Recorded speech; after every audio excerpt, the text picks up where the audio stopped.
O título da palavra hoje é perdoados. Você pode dizer isso comigo? Perdoados, piedosos e livres. São três coisas: perdoados, piedosos e livres. E eu vou te mostrar biblicamente que uma não anda sem a outra. Pastor, eu sou perdoado, mas eu não sou piedoso. Não é. Pastor, eu sou perdoado, mas eu não sou livre. Não é.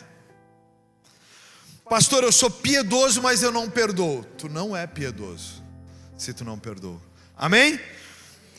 Durante toda a semana meu coração começou a ficar inquieto com tudo ao meu redor, no que se relacionava às pessoas e à falta de perdão.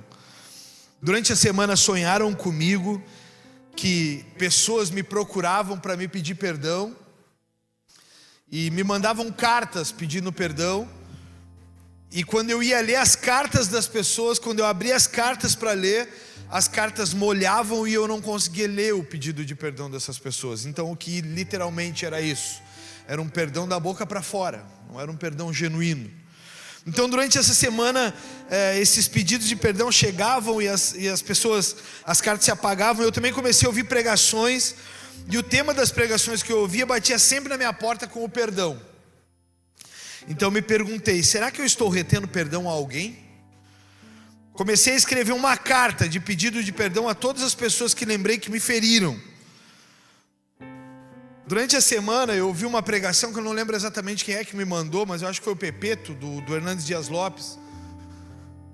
Não sei qual é que era a intenção dele ao me mandar. Eu sei que não era a falta de perdão, porque eu entendi a síntese da palavra. Maravilhosa, diga-se passagem. Só que na hora que ele falou sobre o perdão, na retenção, meu coração começou a ficar inquieto. Digo, Senhor, por que esse tema está me cercando tanto? Por que esse tema está batendo na minha porta toda hora? Não faz sentido. E aí eu comecei a pensar nas pessoas que me feriram. Comecei a pensar nesse período da transição, comecei a pensar em um período anterior. E o Senhor me disse, escreve uma carta para cada uma dessas pessoas. E aí eu comecei a escrever. E eu fui colocando meu coração ali. Eu quero te dar essa dica. Se você tem dificuldade de perdoar, escreva. Coloca numa carta tudo que tu sente. Eu comecei a colocar. E eu comecei a dizer coisas para as pessoas. As coitadas nem sabem. Mas eu comecei a dizer coisas. Eu comecei a dizer ali, eu lembro do dia que tu me feriu com aquela palavra X. Eu lembro quando eu deixei de estar na minha casa para estar contigo. Eu lembro de quando eu abdiquei, quanto eu sofri para estar contigo nesse momento. E agora tu me virou as costas, tu falou mal de mim. Eu comecei a rasgar o verbo ali. E aí eu cheguei a uma conclusão, o problema não era elas, era eu mesmo. Eu precisava soltar a corda que me prendia as pessoas e as palavras proferidas por elas. Então, o que eu comecei a sentir quando eu comecei a escrever? Que as pessoas, elas me feriram e as pessoas foram terrivelmente maldosas comigo. Terrivelmente maldosas. Mas as pessoas não estão nem aí. O que fere, o que machuca, ele não está nem aí. Ele vai e te fala coisas, ele vai e fala de ti para os outros. Ele vai e menciona inverdades, menciona texto sem contexto, e não está nem aí. Só que eu fiquei parado naquilo pensando, poxa, quem está nisso sou eu, porque eu estou lembrando dessas coisas ainda. E aí eu comecei a pensar sobre isso, cara. Eu comecei a dizer para o Senhor, Senhor, eu não posso mais viver pensando nessas pessoas. Eu não posso mais viver pensando sobre isso, eu não posso mais olhar para essas coisas. E aí o Senhor começou a ministrar o meu coração sobre viver em contentamento. Você pode dizer para quem está do seu lado, será que você vive em contentamento? Agora para por um instante, faz uma reflexão e eu vou me comprometer em ficar quieto um segundo aqui. Pensa aí, será que você vive em contentamento? Será que você é feliz por aquilo que você vive? Ou a sua vida virou um murmúrio? O poder de viver em contentamento, perdoados, piedosos e livres, é algo regenerador. é algo restaurador. Mas eu quero biblicamente te mostrar algumas coisas sobre isso e te mostrar o poder de ser perdoado, o poder de andar em uma vida de perdão, o poder de andar em contentamento. A palavra perdão, ela tem muitas raízes e eu quero ensinar algumas delas aqui. Mas uma das raízes da palavra perdão, ela é do latim perdonare, que significa dar ou conceder plenamente. Vamos lá. Perdonare, dar ou conceder plenamente. Não é parcial. Toda vez que você perdoa, você segue cutucando a pessoa que te feriu do mesmo jeito. Perdonare é dar, conceder plenamente, sem sobras, sem resquícios. Uma outra palavra, ou ainda, desculpa, na perdonare, a raiz então da perdonare, ela começa com o per, que tem sentido de total ou completo, e o donare, que significa dar ou doar. Então, perdonare é total, completo, e donare é dar ou doar. Per, total, donare, doar. Então, perdão total. Uau! Agora para pensar na tua vidinha aí. Eu digo para todo mundo que essa igreja aqui é a igreja da segunda-feira. O domingo nós usamos só porque é a folga, mas é a igreja da segunda. Para aí para pensar se tu perdoa as pessoas realmente ou se tu fica com o perdão retido. Fica sempre com a cordinha presa, com alguém agarrado a ti aí. Estudiosos do Antigo Testamento costumam citar ainda 3 verbos hebraicos que também são sobre a palavra perdão, tá? Eles são o salak, você pode dizer aí, salak, que significa desculpar ou poupar. Essa palavra é muito usada em Jeremias 31, 34. Depois a segunda palavra, fala comigo aí, nasak, que significa levantar, levar embora. E a última que é kafar, que é cobrir em hebraico. Gente, então eu vou repetir. Salak é perdoar, desculpar ou poupar. Nassá significa levantar, levar embora. E o kafar é cobrir, ou seja, o perdão ele vai cobrir, levar embora, desculpar. E eu comecei a pensar sobre isso ao estudar a palavra. E eu comecei a ver, gente, será que as pessoas não sabem ou não perdoam, literalmente? Ah, eu te perdoo, fulano, ou eu te perdoo, pastor. Mas aí tu não consegue te desconectar? Tu não consegue soltar a corda? Tu tá sempre vez por outra criticando, cutucando, mencionando. Será que isso é perdoar? Ah, eu estou indo embora da igreja, eu estou indo embora de um relacionamento, mas eu estou indo embora da igreja, mas eu estou indo porque lá eles não são legal, eles fazem errado isso, aquilo, aquilo outro. Eu estou encerrando esse relacionamento, mas o problema é que o fulano é isso, isso e aquilo outro. Oi? Nunca foi sobre nós, irmãos. O Senhor, quando Ele foi à cruz do Calvário, o Senhor nos deu o perdão total. A expressão, eu até nem quis usar aqui a palavra que fala dos 70 vezes 7, porque a expressão 70 vezes 7 ela é muito mais profunda do que toda uma vida eu fui ensinado na igreja. Toda uma vida eu fui ensinado na igreja assim. Pedro, né, aquele abençoado do Pedro, precisava mencionar isso. Ele pergunta a Jesus quantas vezes tem que perdoar, e Jesus diz a ele, até 70 vezes 7. Eu fiquei pensando toda a minha vida, 70 vezes 7, Jesus está dizendo assim, tem que perdoar muito. Quem é que já pensou essa baboseira aí? Levanta a mão, não fica com vergonha, levanta a mão. Tem um monte de gente que pensou besteira como eu. 70 vezes 7 tem que perdoar muito. Então perdoa muito as pessoas, isso é que importa. Não, 70 vezes 7, a multiplicação de 70 vezes 7 é 490. 490 no hebraico significa perfeição, ou seja, perdão completo, perdão perfeito. É completo e perfeito, perdão completo, perdão perfeito. Então Jesus está dizendo, 70 vezes 7, um deles vai ser inteligente, um deles vai ser matemático, economista, um deles vai olhar e vai dizer assim, 70 vezes 7, o que significa 70 vezes 7? Vamos fazer essa conta aí. 70 vezes 7 é 490, 490 no hebraico, perdão completo, perfeito. Olha Jesus, Ele está nos dando o perdão completo, a perfeição. O verbo hebraico nassá significa levantar, levar embora. E esse poderia muito bem ser o significado literal que deu origem ao significado metafórico da palavra perdoar. Porque à luz da Bíblia é possível afirmar que um pecado, que é algo real, não se encontra mais sobre os ombros do pecador depois que foi perdoado. Ou seja, o levantar e levar embora, o nassá, ele tem que, à medida que você perdoa, você está recolhendo dessa pessoa essa culpa, você está tirando dela essa culpa. Vocês estão entendendo aí? Eu sei que é domingo de manhã, dá uma cutucadinha no irmão que está do teu lado aí, faz assim, acorda varão. Teve um ali que pegou o mate, para não dizer que é uma, ela pegou o mate, mas ela estava com a cabecinha caída assim. Aí é hora, senão aparecia, hein? Jesus amado. Nassá é levar embora.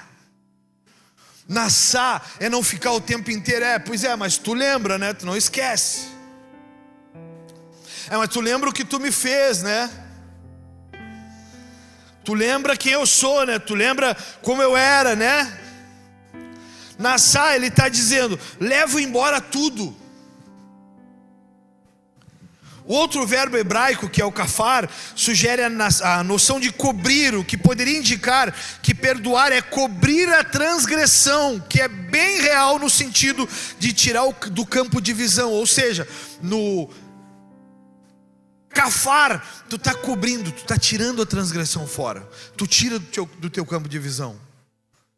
Eu sei que é muito difícil ser traído, irmãos. Tem gente que eu olho ainda hoje e fico pensando assim, cara, o mal que tu me fez. Caramba, a gente é a igreja, a gente não podia ser assim. A gente era para ser o campo perfeito.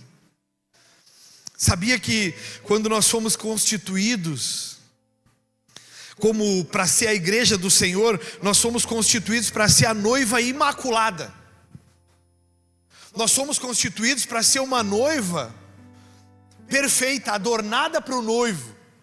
Mas aí a gente começou a ser uma noiva que começou a olhar para o outro e dizer, foi ele. Lembra de Adão e Eva? De quem é a culpa? É de Adão ou de Eva? Quem arrisca? De quem é a culpa? De Adão, diz um aqui. De quem é a culpa? De Adão ou de Eva? Adão? Quem está com Adão aí? Levanta a mão. E quem está com Eva? Levanta a mão. Eles foram perdoados. A culpa não é mais de nenhum deles. O kafar pegou eles, foi levado embora. Mas sabe o que acontece? A gente tem no nosso coração isso. Eu também sou a favor dos que acham que é Adão. Por quê? Porque é a nossa natureza corrompida. A nossa natureza corrompida, ela faz a gente sempre trazer à memória o que nos fez trabalhar na segunda-feira. Nós éramos para estar todo mundo no jardim. Eu ia estar andando a cavalo, aí ia dar uma parada, ia deitar no campo.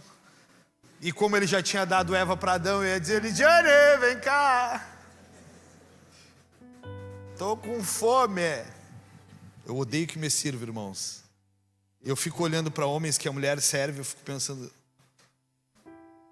ixi, gente estranha, a mulher servindo o cara. Mas é bênção, quem gosta tá tudo bem. Eu ia dizer, Lidiane, estou com fome, vem. Mas tu estava andando a cavalo, homem. Nós estamos no paraíso, não pode brigar. O Senhor vai vir aí. Porque a gente não tem noção real do que é o kafar, o nassar.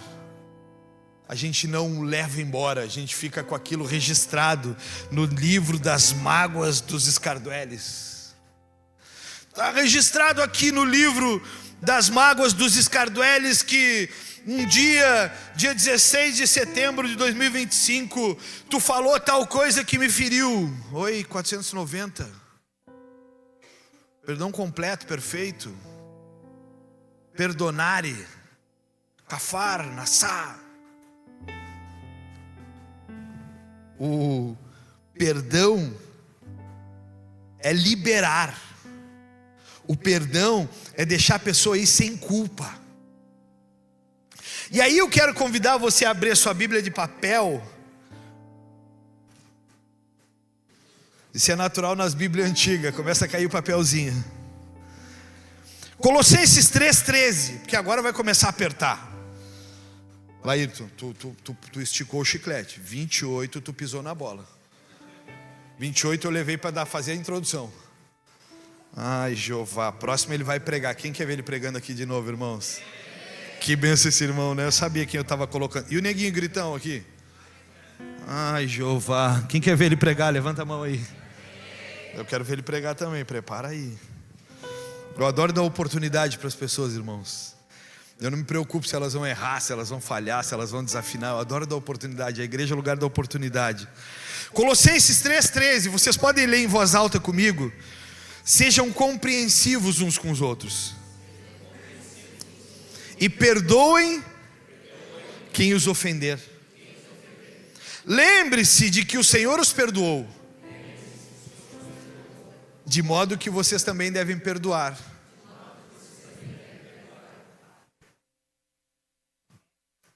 Azedou a garapa agora ou não? Agora, perceba o efeito da retenção de perdão em nossas vidas. Quando o Senhor está dizendo nessa palavra, sejam compreensivos uns com os outros e perdoem quem os ofende. Lembrem-se também, o Senhor está dizendo, lembrem-se quem vocês eram. Lembrem-se a sua velha natureza. Às vezes eu fico vendo pessoas que estão se convertendo aqui, e aí o que conhecia do passado dizia, meu pastor, essa fulana, ela não era da pá virada, ela era da pá quebrada. Vocês viram o irmão do barzinho aqui? A esposa dele não estava aí, ele até desapareceu, não sei onde é que ele anda. Tu tá aí, o teu filho está aqui sozinho, irmão? Tá fazendo VS, tá?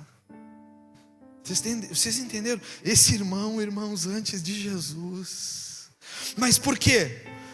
Porque a gente não aprendeu o ato da generosidade de ser compreensivo uns com os outros. Então a gente começa a ver o efeito contrário a isso, que é a retenção do perdão. E eu comecei a estudar, comecei a pesquisar artigos que falavam sobre a retenção de perdão. Eu comecei a ler muitos autores sobre o que é e os efeitos que tem reter perdão. De algumas coisas eu cheguei à conclusão. A reconciliação horizontal. O que é horizontal? É assim ou assim? Horizontal? Assim? Então quer dizer que não é assim. Assim é o quê? Então assim é eu e você. Faz assim comigo, ó. A horizontal é eu e você. A reconciliação horizontal determina se a vertical que recebemos de Deus vai permanecer em nossa vida ou não. Opa! Então, quer dizer que a horizontal determina se a vertical do pai para os filhos permanece ou não. Vixe. Vamos lá, eu não estudei só isso. A palavra de Deus é clara quanto ao fato de que se não perdoarmos a quem nos ofende, então Deus também não nos perdoará. Foi Jesus Cristo que afirmou isso e nos ensinou na oração do Pai Nosso. Pai, perdoa. Pô, a gente era bola de neve, a gente falou isso por 10 anos. Pai, perdoa, pois nós a quem nos tem ofendido. Mas biblicamente isso está em Mateus 6,14. Abre a tua Bíblia aí. Olha isso. A horizontal determinando a vertical. Tem gente que vai ter que ir para casa hoje e começar a mandar o WhatsApp, hein? Vai ter que começar a mandar o WhatsApp aí. E aí no intervalo diz assim, se tu tá vendo que o irmão tá aqui, tu não pode chegar até o final do culto, manda um WhatsApp para ele aí, oi, tudo bem, irmão? Queria te pedir perdão, hein, não leva a mal. Diz assim Mateus 6,14: porque se perdoardes aos homens as suas ofensas, vamos repetir? Vamos? Porque se perdoares aos homens as suas ofensas, também o vosso Pai Celeste vos perdoará. Agora cutuca quem está do teu lado aí, dá uma cotovelada no Teixeirinho aí, diz assim. O Teixeirinho olhou para ela e fez assim, dá-lhe uma cotovelada nela, uma autorização pastoral. Porém, diz para ele, diz para o Teixeirinho, porém, se não perdoareis aos homens as suas ofensas, tampouco vosso Pai vos perdoará as vossas ofensas. E aí? A gente adora, né, o perdão perfeito, 70 vezes 7. Irmão, tem que perdoar 70 vezes 7. Se tu me perdoar. Ei, azedou a garapa ou não? Se tu me perdoar. Tu me perdoa? Eu lancei um desafio, meu amigo querido Michael, que está de volta. Uma salva de palmas a Jesus por essa vida. Que alegria ver esse amigo amado. Eu lancei um desafio, meu amigo Michael, nessa transição da bola de neve para Second House. Todo mundo que é da igreja, se ouvir na rua alguém falando de mim porque eu feri, todo mundo tem autorização de me ligar, ou se eu não atender na hora, mandar na mensagem: pastor, WhatsApp urgente, tem que perdoar alguém. Liga para mim na hora, porque eu vou mandar eu vou ligar na hora, eu vou atender a ligação e vou ouvir. Tu quer marcar comigo agora? Tu quer me esperar aí por um instante? Ou a gente vai falar por telefone mesmo? Não, vai ter que ser por telefone. Então vamos fazer o seguinte: diz tudo que eu te feri, que eu vou reconhecer tudo e te pedir perdão agora.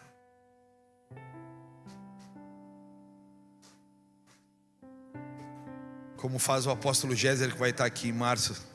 O apóstolo Géser, vocês vão fazer, vendo ele fazer assim, ó. Tipo assim, e aí, igreja? Tá falando mal de mim, mas não quer me perdoar? Me liga, irmão. Tá falando mal da igreja, mas não quer fazer uma igreja melhor do que essa e perdoar essa? Ou tu achou que eu entrar aqui, essa igreja seria perfeita? Não, nós somos imperfeitos, você está aqui dentro.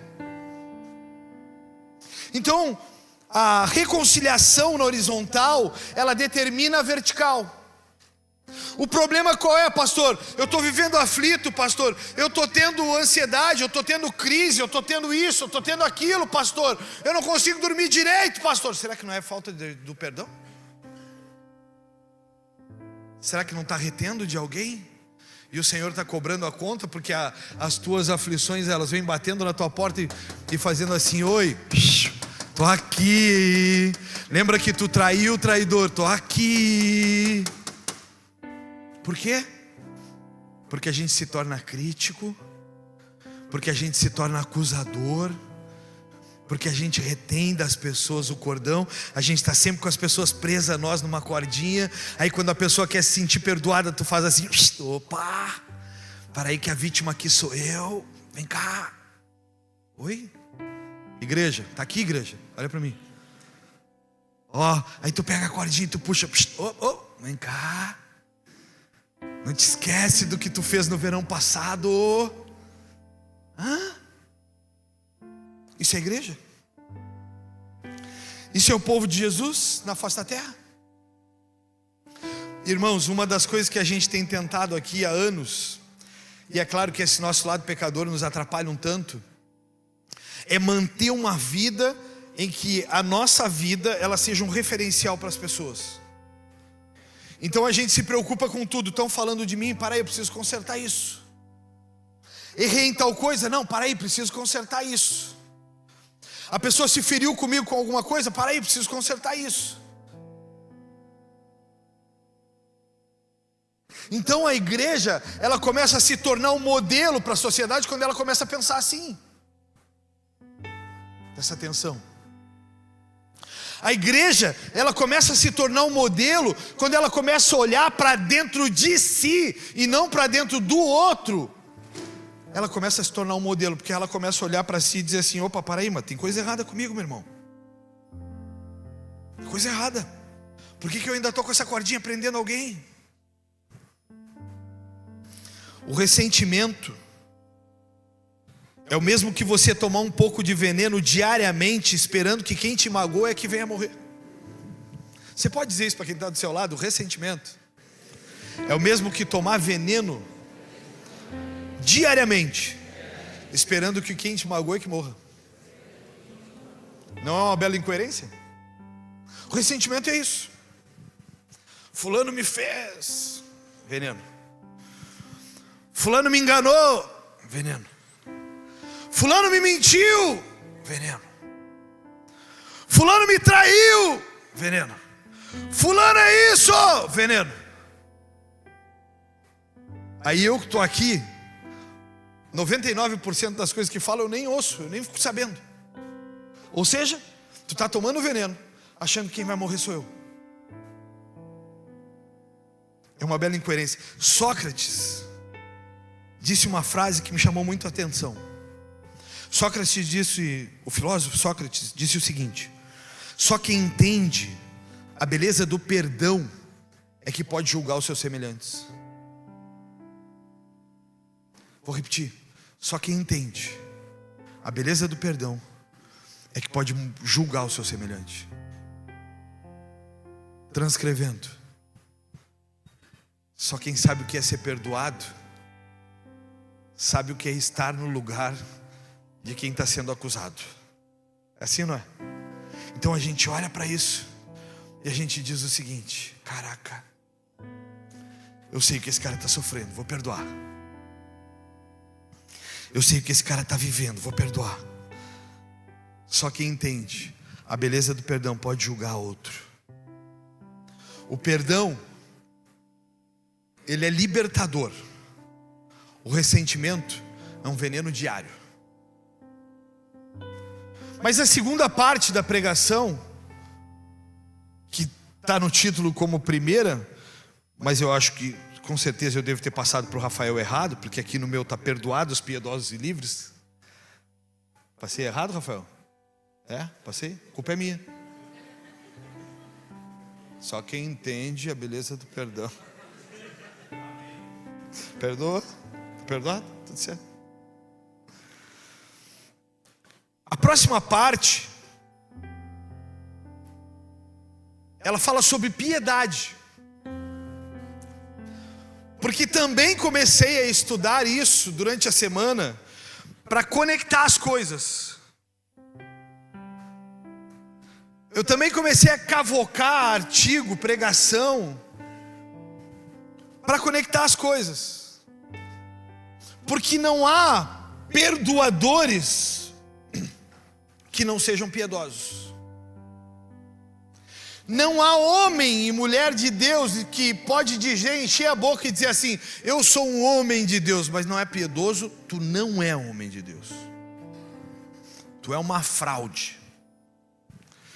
Eu sou homem de Deus, mas tu não age com piedade. Tu não é, tu é uma fraude.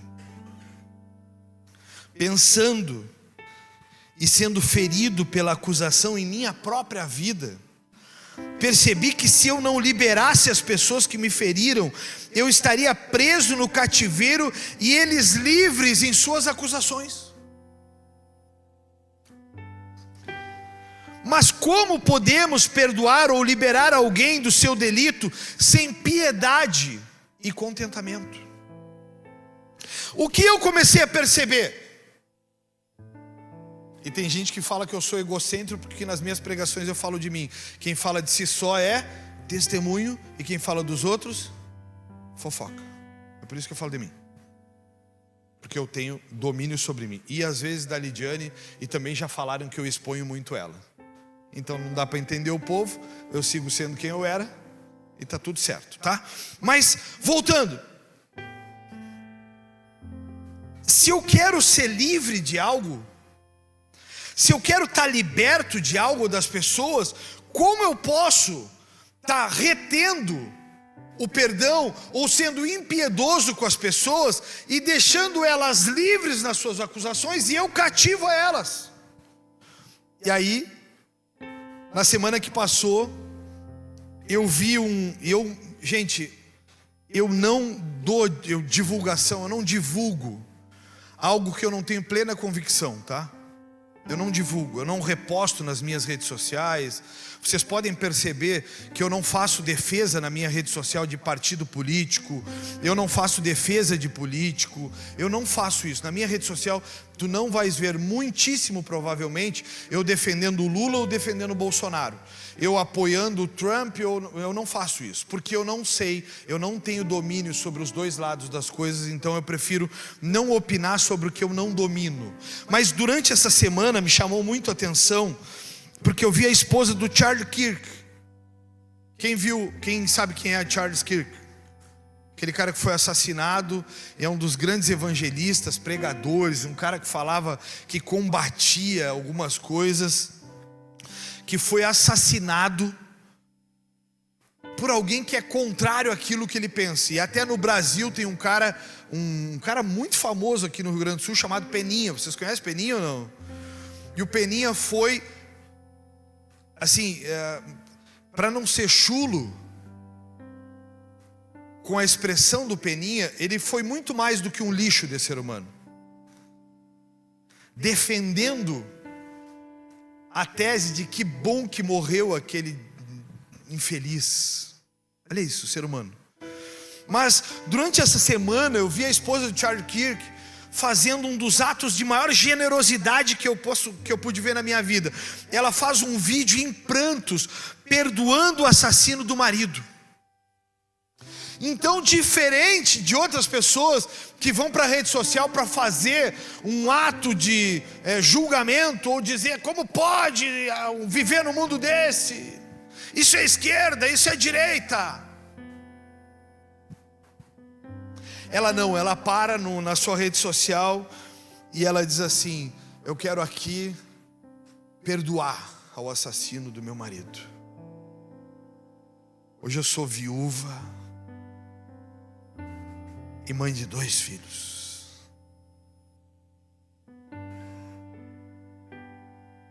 Quando eu li aquilo, cara, quando eu olhei aquilo, eu fiquei pensando como que foi para ela. Eu fiquei pensando porque quando tu senta numa cadeira, eu ia sentar, mas não tem banco aqui. Quando tu senta numa cadeira para pensar no que tu vai falar, porque ninguém vai para um vídeo sem pensar no que vai falar. E eu fiquei pensando nessa mulher, preparando as palavras. E eu fiquei imaginando a cena na mente dela, da arma do atirador apontada. E eu fiquei pensando nela, vendo a cena do projétil saindo da arma do atirador e acertando seu marido. Depois eu fiquei pensando nela, pensando na vida como seria sem aquele grande revolucionário. Aí eu fiquei pensando nela, como seria para ela agora, como que eu vou dar? Porque essa mulher, dinheiro nunca vai ser o problema para ela. Esse cara vai virar um mártir. Se ela tiver um pingo de inteligência, ela vai usar a vida dele para ser uma grande palestrante ao redor do mundo. Ela vai ganhar babilônias de dinheiro. Mas eu fiquei pensando nessa mulher, olhando para dentro de si, dizendo para si mesmo o seguinte: como que vai ser os meus filhos sem o pai? Mas eu olhava para ela, cara, eu olhava para ela e pensava, cara, foi fácil? E eu mesmo me respondia, claro que não. Mas aí entra a tal da palavra piedade com contentamento. O que faz uma pessoa livre. E a esposa de Charles Kirk, eu não quis nem saber o nome dela, não me preocupei em o nome dela, mas a esposa de Charles Kirk, ela mostrou ser uma pessoa tão livre. Porque está escrito essa mulher em 1 Timóteo capítulo 6, versículo 6. Essa mulher está aqui. Essa mulher está aqui escrita. Ela diz assim, 1 Timóteo 6,6: de fato, grande fonte de lucro é a piedade com contentamento. Porque nada temos trazido para o mundo, nem coisa alguma podemos levar dele, nem mesmo família.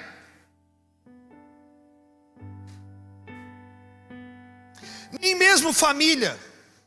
Então essa mulher, ela é uma muito mais do que vencedora. Por quê? Porque essa mulher, ela tem a capacidade de discernir dores, e ela tem a capacidade de saber que esse cara é um perturbado, mas que ela é livre. Então ela não vai se tornar cativa, porque ele é cativo e matou o marido dela. Vocês estão entendendo onde eu quero chegar? Pessoas piedosas, elas não vivem encaixotadas na cabeça de pessoas que têm uma cordinha com a retenção do perdão o tempo inteiro. Quem já conviveu com gente que sempre está com cisma com alguém? Eu já convivi. Quem já conviveu? Levanta a mão para não achar que sou eu. Isso é terrível. Mas não é terrível para mim, porque eu saio desse lugar e eu não vivo assim. Então eu saio desse lugar e eu saio livre.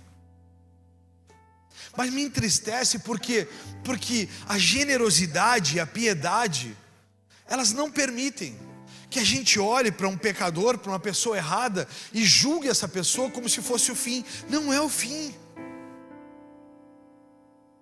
Sempre quando acontecem algumas falhas aqui, normalmente com obreiros, que a gente precisa ter uma cobrança mais pontual, mais ríspida, e o obreiro ele peca, ele cai em adultério ou coisa do gênero, resta duas linhas a seguir. Uma linha, a exclusão e a vergonha pública, que era o que se fazia antigamente. O cara adulterava, ele tinha que ir para frente da igreja, assim que acontecia na igreja antigamente. O cara tinha que ir para frente da igreja, ele tinha que dizer, pegar o microfone, assim como vocês estão vendo, e ele tinha que dizer: eu pequei, eu traí a minha esposa, e agora eu vou ficar distante da congregação, em disciplina, por um X período, que era o período que os pastores determinavam. E existe uma segunda linha, que é a linha que eu adoto.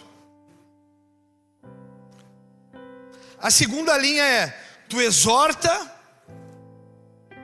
tu corrige, mas tu discipula.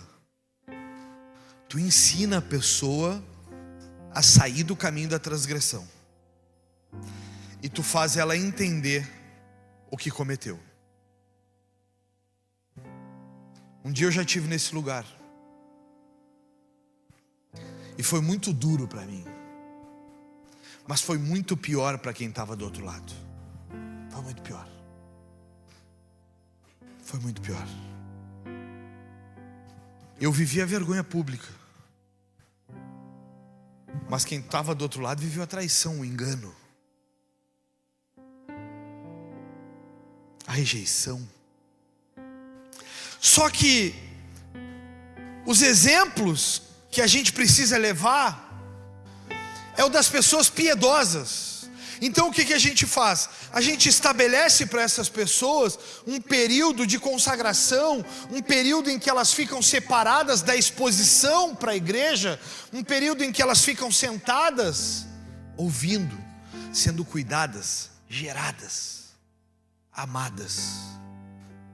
Então, depois de curadas na sua alma, a gente reconduz essas pessoas aos seus lugares devidos.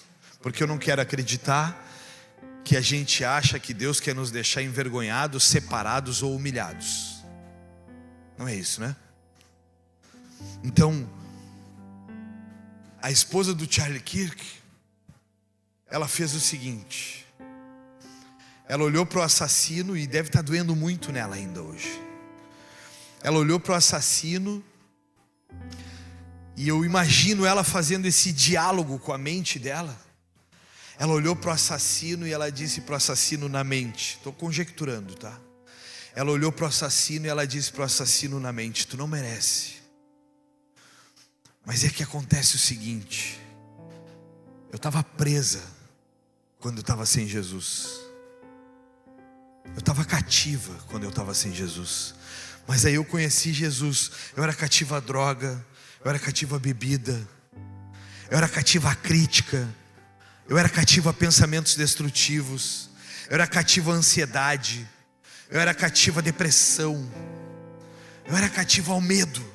Mas aí eu conheci Jesus. E quando eu conheci Jesus, ele preencheu o vazio, e aquele vazio que eu carregava comigo, aquele vazio eu já não carrego mais. Eu já não preciso mais de drogas, eu já não preciso mais de bebidas. Por que as pessoas entram para a igreja e param de beber e de usar drogas? Porque a gente não precisa mais disso para ser feliz. A gente não precisa mais disso. Sabe o que a gente faz? Mas no final do ano é um saco, pastor. Está todo mundo bebendo e eu fico ali que nem um careta. Sabe o que a gente faz lá em casa? A gente pega um energético para dar uma ligadinha, sem açúcar, coloca morango, hortelã e melancia e bate. E aí tu está tomando um drink maravilhoso, que não vai mudar absolutamente nada no teu estado. Tu vai continuar completamente sóbrio, e mesmo assim tu vai ver que tu continua feliz. Por quê? Porque a gente entendeu algo diferente. A gente começou a ver que a gente não precisa das coisas para mudar coisas dentro de nós. A gente precisa de Jesus e do seu perdão para mudar as coisas dentro de nós. E aí a gente começa a ter piedade com contentamento. Alguém te fere e tu solta a corda. Pode ir. Você pode fazer assim comigo? Um ato profético? Pega aí a corda da falta de perdão. Tem gente que precisa pegar com as duas mãos, hein? Ó. Faz aí, igreja, escondidinho. A outra tu faz assim, ó. Ó. Pega a corda da falta de perdão e diz comigo assim: Senhor, nessa manhã, feche seus olhos aí. Senhor, nessa manhã, eu reconheço que por muito tempo eu mantive pessoas presas a mim. Pai, mãe, família. Senhor, eu reconheço, Senhor, que por muito tempo eu os deixei presos aqui porque me feriram. Pessoas que me marcaram, Senhor. Não assassinaram um familiar meu, ou até assassinaram, mas assassinaram sonhos que eu tinha, Senhor. Assassinaram projetos que eu tinha, Senhor. Eu tinha um projeto revolucionário, Senhor, mas essas pessoas disseram que eu não era capaz porque eu não valia nada, Senhor. Mas eu não quero mais deixá-las presas aqui, Senhor, porque eu estou sempre com essa corda na mão que me cativa a elas, Senhor. Fala aí, irmão. Se não está conseguindo falar, pede ajuda para alguém do teu lado. Senhor, levanta essa voz. Senhor, eu reconheço que essa corda ela não me pertence. O Senhor rasgou o véu na cruz e todos foram livres, até os que me feriram. O Senhor já sabia que eles iriam me ferir, mas o Senhor já havia predestinado eles a serem livres, Senhor. Senhor, tem pessoas que me traíram, adulteraram. Pode falar todo mundo junto como igreja, tá? Pessoas que adulteraram. Senhor, eu os tenho mantido nessa corda. Eles estão cativos a mim, mas eu quero soltá-los hoje. Por isso, Senhor, eu te peço em nome de Jesus, baseado no sangue da cruz do Calvário, que um justo verteu por causa dos pecadores, eu passo, Senhor, o teu sangue entre mim e essas pessoas, e declaro a minha mente e o meu coração livres de todo cativeiro. Então, em nome de Jesus, eu solto essa corda. Libera essa corda agora e atira ela longe aí, e declara para a glória do Senhor que eu sou livre. Você pode dar uma salva de palmas a Jesus por isso?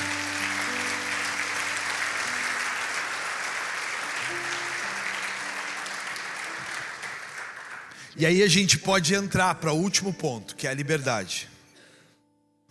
a gente pode acessar essa última parte. Porque, diferente do que os feridos pensam, porque o ferido pensa o seguinte: que liberdade é andar sem amarras, é poder ir e vir. Mas como dizia o brilhante apóstolo Paulo, que prenderam os seus pés e as suas mãos, mas ele ainda assim continuava livre em Cristo. Então o que pode acontecer? Pode ser que você tenha as suas mãos e os seus pés livres, mas a sua mente esteja cativa. A liberdade, a Bíblia diz que a liberdade é a capacidade para escolher não pecar. Você pode dizer isso comigo? A liberdade é a capacidade para escolher não pecar. Eu sou livre para não viver em pecado. Vocês estão entendendo? Eu sou livre, eu não preciso disso. A liberdade em Jesus não é uma licença para fazer o que queremos. Igreja, cutuca o irmãozinho ali e diz para ele assim: a liberdade não é uma licença para tu fazer o que quer. Tem uns que estão fazendo esse momento um momento super feliz, aí eles se abanam assim. Tem uma palavra na Bíblia que diz que a gente não deve usar da liberdade para consumir a libertinagem. Então, quando a Bíblia faz essa menção sobre a liberdade, ela está dizendo a cada um de nós: tu é livre, mas tu não tem licença para fazer o que tu quer. Porque a verdadeira liberdade é não viver preso ao pecado. Ao pecado do engano, ao pecado da mentira, ao pecado da pornografia, ao pecado do adultério, ao pecado da prostituição. Presta atenção aqui, fica atento. Para que se vai e vem aí. A liberdade, ela é a ação do céu para te dizer assim: tu pode viver a tua vida, mas não fica cativo a pecado. Então Jesus o que fez? Ele subiu a cruz do Calvário sem pecados, e ele afrontou Satanás. Ele afronta Satanás e diz: eu assumo os pecados deles, para que eles sejam livres. E o que nós com a natureza adâmica fizemos? Nós assumimos a natureza de pecadores. Então a gente trai, a gente se relaciona com qualquer um, a gente mente, a gente usurpa no trabalho, a gente engana, a gente condena os irmãos na igreja. Vocês estão aqui ainda ou está muito duro? Já estão querendo ir embora? Na mente já até se foram. Quem ainda está aqui? Porque a mente parece que alguns já até se foram, porque é pesado demais. Só que o Senhor, Ele falou muito comigo durante a semana. Muito. Está muita movimentação, gente. O Senhor vai dar uma palavra de libertação agora no final aqui, fica atento. A gente começa a usar a liberdade em Jesus para libertinagem. Então tu começa a fazer o que dá na tua cabeça. Aí tu fala mal. Aí tu usurpa das pessoas. Tu abusa. Eu tenho falado muito para uma irmã aqui que eu tenho discipulado ela muito de perto junto à pastora. Tenho falado muito para essa irmã que a gente está dando a ela as chaves para ser livre. Hoje eu já a considero livre, mas uma das coisas que eu disse sempre para ela é que nós não queremos absolutamente nada em troca. Não precisa fazer nada. Ah, mas eu vou ser sempre grato. Nem isso precisa.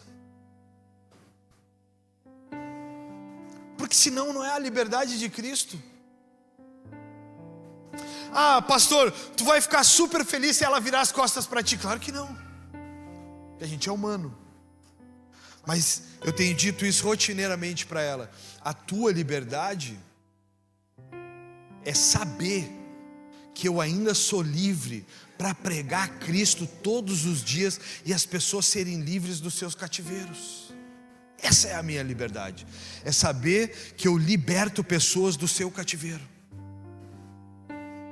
Então, a Bíblia diz que a liberdade em Jesus não é a licença para fazer o que eu quero, sem consequências, mas a liberdade é o acesso às portas da liberdade que abrimos quando o aceitamos. Então, eu vou fazer um apanhado geral aqui, tá? O perdão vertical de Deus é para perdoarmos na horizontal ao próximo. Então eu recebi o perdão vertical para liberá-lo na horizontal.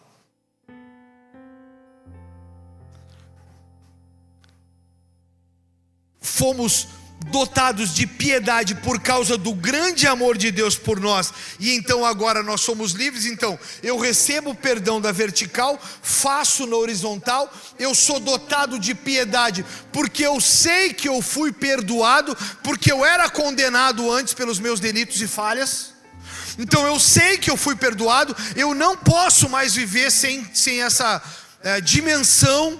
E então agora eu sou livre para amar, eu sou livre para viver, eu sou livre para celebrar Cristo, eu sou livre para viver outras coisas. No apanhado geral dessa pregação é isso. Tu recebe na vertical, libera na horizontal, tu é dotado de piedade, e então tu não consegue mais viver cativo às pessoas e às coisas. Não consegue.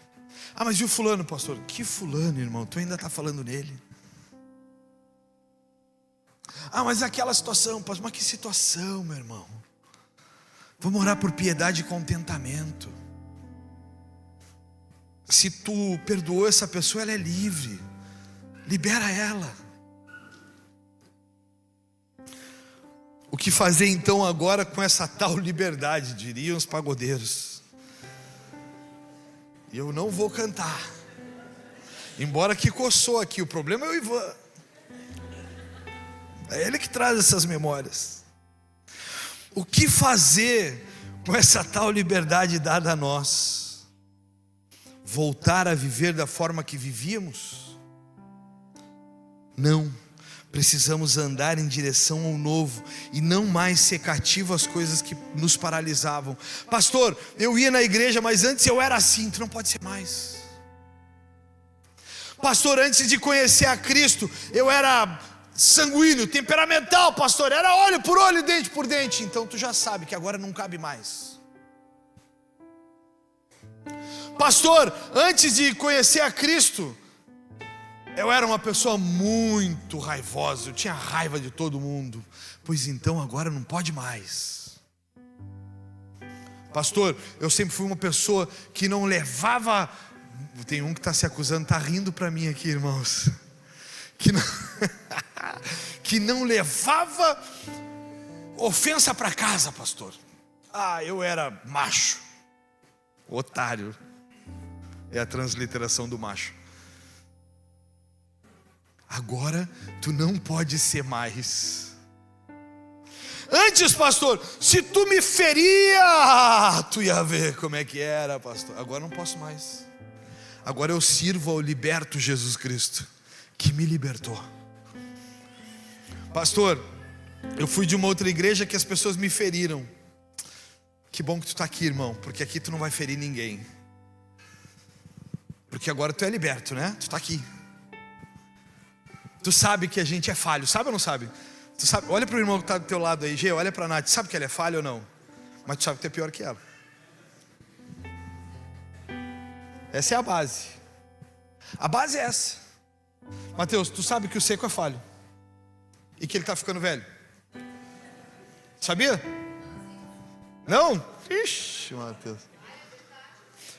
Mas o pior é o Mateus, porque ele sabe quem ele é. Olha para o irmão que está do teu lado. Sabe, olha para ele e pensa se ele é uma pessoa que tem falhado contigo ou não, irmão. Agora lembra da tua natureza, irmão. Lembra da tua natureza. Lembra de quem tu é. Lembra como tu é quando tu está enraivecido. Mas ele, pastor, foi ele. tua irmã que te deu uma olhada, irmão, se tu olhar para ela agora, não é um bom momento. Lembra? Não, os meus pecados eles foram perdoados. Lembra que você soltou a corda? Ó. 1 Coríntios capítulo 6, versículo 12. Para encerrar aqui, meninos do louvor, olha como eu me superei. 11:27.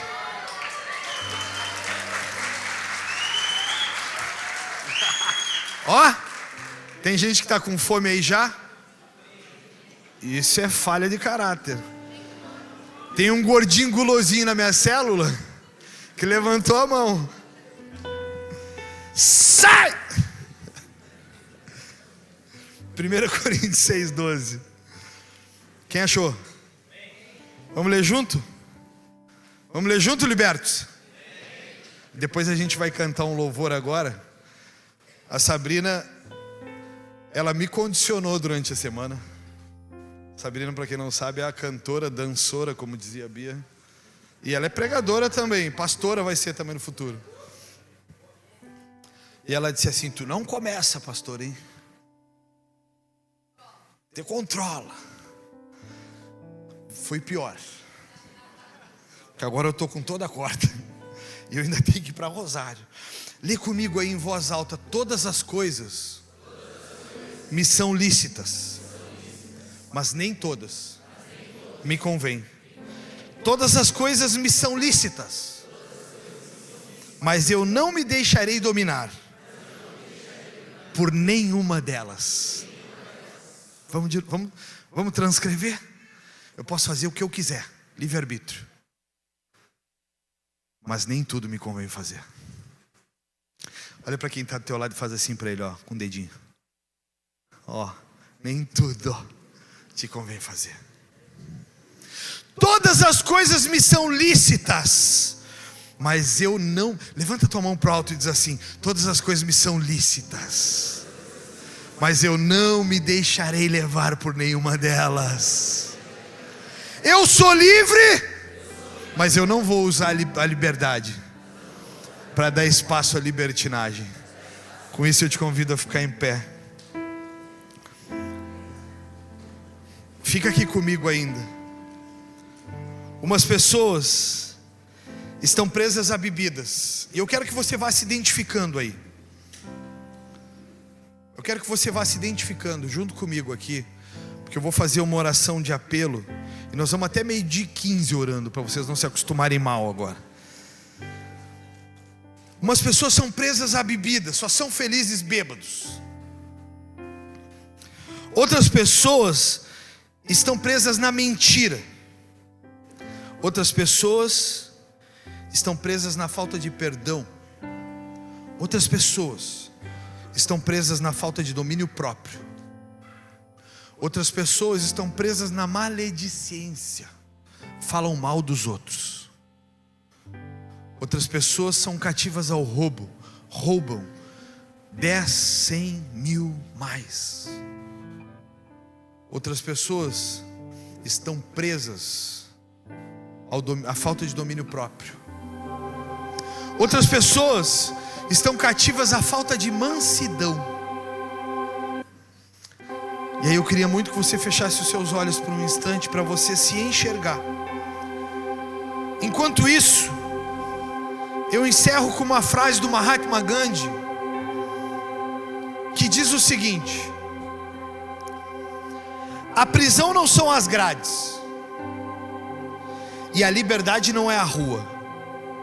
Existem homens presos na rua e livres na prisão. É uma questão de consciência. A prisão não são as grades e a liberdade não é a rua. Existem homens presos na rua e livres na prisão. É uma questão de consciência.